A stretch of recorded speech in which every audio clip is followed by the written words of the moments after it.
ব্যর্থতার দিনে জাকির আলীর অবিশ্বাস্য ব্যাটিং। দর্শক, আজ দুই পরিবর্তন নিয়ে পাকিস্তানের বিপক্ষে দ্বিতীয় টি-20 ম্যাচ খেলতে নেমেছে বাংলাদেশ দল।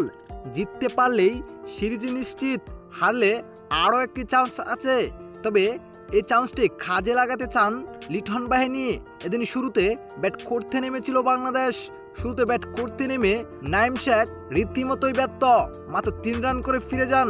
পারভেজ হোসেন ইমন 13, লিটন কুমার দাস 8 রান।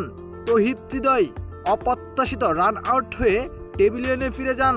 তবে দর্শক, তারপর দুর্দান্ত পার্টনারশিপ করে বসেন জাকির আলী ও মেহেদী হাসান, যেখানে দুইজনে মিলে 49 বলে 53 রানের দুর্দান্ত পার্টনারশিপ করেন।